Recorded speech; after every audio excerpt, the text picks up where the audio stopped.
வணக்கம் சார். வணக்கம்மா. அக்ஷய திருதி அப்படின்னு வரும்போது, ஏன்னா அக்ஷய திருதினாவே நம்ப ஊர் மக்களுக்கு வந்து ஒரு ஸ்பெஷலான டேவா இருக்கும். ஸோ அந்த இடத்துல எல்லாருக்குமே வந்து ஒரு இன்வெஸ்ட்மென்ட் ஆப்ஷனா இருக்கட்டும், இல்ல கோல்டு வாங்கணுன்ற ஒரு ஆப்ஷனா இருக்கட்டும், 2மே இருந்தாலுமே எது வாங்குறது பெஸ்ட்டு சார்? ஒரு 4 கிராமுக்கு வாங்குறாங்க. 4 கிராம் அளவுக்கு அவங்க வாங்குறாங்க அப்படிங்கும்போது, காயினா வாங்குறது பெஸ்ட்டா? இல்ல வந்து அதுலயே அது வேற ஏதாவது பொருள் மாரி, நகை மாரி வாங்குறது பெஸ்ட்டா சார்? 2மே ஒண்ணு தான். ஏன்னா 2மே நாளைக்கு விக்க போணும்னா, ஒரே விலை தான் போகும். நீங்க பொருளா குடுத்து வாங்குன பொருளா இருந்தாலும் சரி, காயினா இருந்தாலும் சரி, ரீசேல் வேல்யூனா ஒண்ணு தான். ஆனா என்ன, வாங்கக்கூடிய சமயத்துல ஒரு 10% 15% நீங்க மிச்சப்படுத்தணும் அப்படின்னு நெனச்சீங்கன்னா, காயினா வாங்கணும். இல்ல பரவால்ல, நானு வந்து காயின் வாங்கி என்ன பண்ண போறேன்? பூட்டி தானே வச்சுக்க போறேன். அதுக்கு நானு அனுபவிக்கணும் அப்படின்னு நெனச்சீங்கன்னா, பொருளா வாங்கிக்கணும். அவ்வளோதான் சிம்பிள். அந்த மாரி வச்சுட்டு நமக்கு தகுந்த மாரி நம்ம யூஸ் பண்ணிட்டு போலாம். ஏன்னா அட்சய திருதி அப்போ நம்ம நகை வாங்கணும். ஆனா என்ன வாங்குறது அப்படின்ற ஒரு நெறைய பேருக்கு குழப்பம் இருக்கும். அதனால தான் சில பேர் வந்துட்டு குழப்பத்த அப்புறமேட்டு ஃபில் பண்ண காயின வாங்கிடுவாங்க. Okay sir. இப்போ இந்த பஞ்சாங்கம் விஷயம் நான் சொல்லியிருந்தேன்ல சார். இது வந்து இப்போ மக்கள் மத்தியில ஒரு அதிர்ச்சி ஏற்படுத்திட்டு தான் இருக்கு. இதனால இன்னும் கோல்டு ரேட் வந்து இன்கிரீஸ் ஆகறதுக்கு வாய்ப்பு இருக்கா? இல்ல.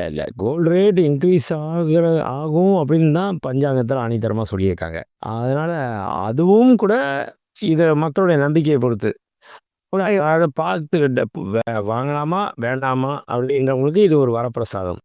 யோ இத வந்து வாங்கிடணும். ஏன்னா, ஒவ்வொரு அனுபவஸ்தாலிகள் சொல்றப்பயும், அனுபவசாலிகள் வந்து என்ன சொல்லுவாங்க, இப்ப ஏறும், இப்ப இறங்காதோ, இறங்கும் அப்படி இப்படின்றப்போ, அத வச்சு ஒரு முடிவு எடுக்கலாம் இல்லையா?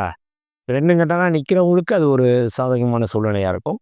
அதனால கண்டிப்பா அவங்களுடைய இதுபடி பார்த்தீங்கன்னா, பஞ்சாங்கத்தின் படி படி கோல்டு ஏறுன்றப்போ, தாராளமா அதில கோல்ட்ல இன்வெஸ்ட் பண்ணலான்னு சொல்லிட்டு ஒரு செட் ஆஃப் பீப்பிள் இருப்பாங்க.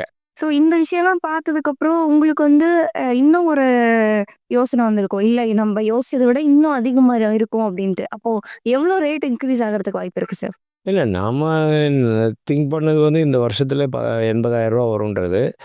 இப்போ போற ஸ்பீட பார்த்தா, முடிவிலே இந்த வருடத்தினுடைய கடைசியிலேயே ஒரு ரூ.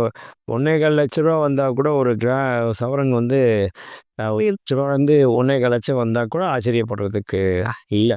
ஏன்னா இப்பவே 70,000 தொட்டுடுச்சு சார். அளவுக்கு ஸ்பீடா போயிட்டு இருக்கு. ஓகே. விலைவாசின்றதுனால.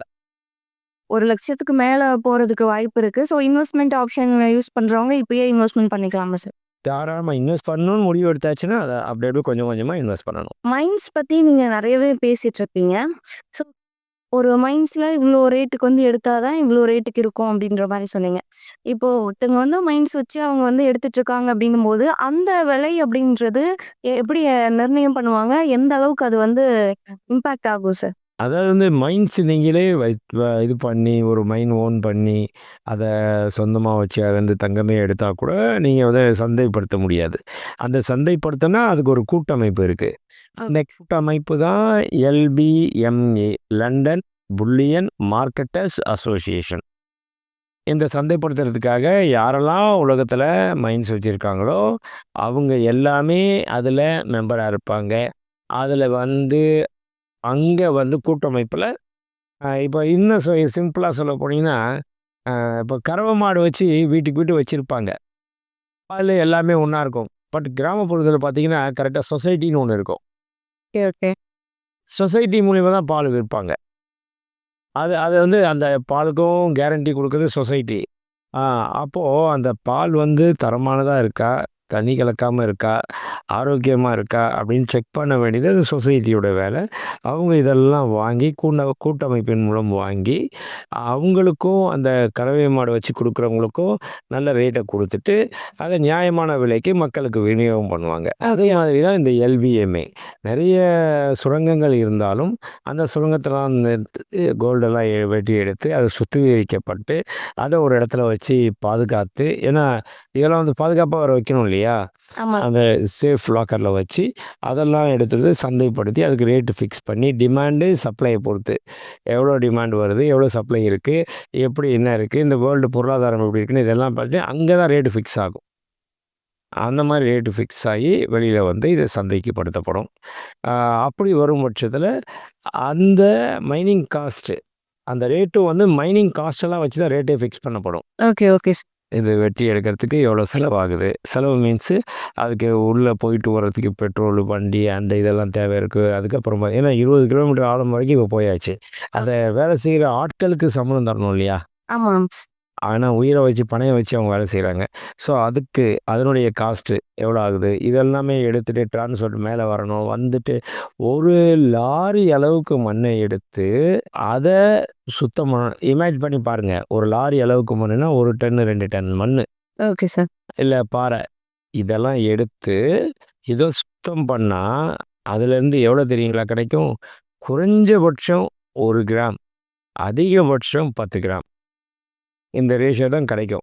அப்படி இருக்கும் பட்சத்தில் அதுக்கு உண்டான செலவு ஜாஸ்தி ஆகும். Okay, okay sir. நீங்கள் ஒரு கைப்பிடி மண் எடுத்துகிட்டு அதில் 1 கிராம் கோல்டு கிடைக்குதுன்னா அதில் நீங்கள் சுத்தம் பண்ணுறதுக்கு கொஞ்சமாக செலவாகும். இதே நீங்கள் ஒரு லாரி அளவுக்கு மண்ணை எடுத்துகிட்டு அதில் 1 கிராம் தங்கம் கிடைக்குதுன்னா அதுக்கு கெமிக்கல் போடணும், அதுக்கு மேன் பவர் இருக்குது, அதுக்கு டைம் எடுக்கும். இந்த மாதிரி நிறைய விஷயங்கள் இருக்கு இல்லையா? அப்போ அது செலவு ஜாஸ்தி ஆகிட்டே போகும். அதை பொறுத்து தான் ரேட்டும் ஃபிக்ஸ் ஆகும். அதை வச்சு வர்றது தான். அப்படி வரும் பட்சத்தில் தான் சில மைன்ஸ்லாம் எத்தனையோ மைன்ஸ் மூடி இருக்குது இன்றைக்கி வேர்ல்டுலேயே.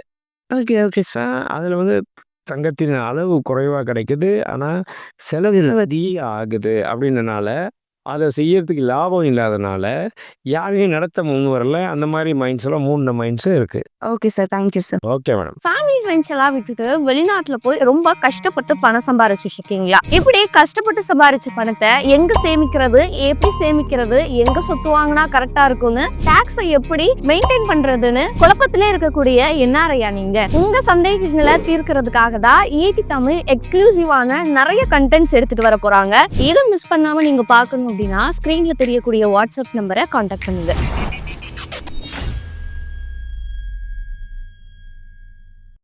மேலும் ஈடி தமிழ் சேனல்ல வரப்போகும் பிசினஸ் மற்றும் அது ரிலேட்டடான வீடியோவை பார்க்க உடனே கீழே இருக்க சப்ஸ்கிரைப் பட்டனை கிளிக் பண்ணுங்க.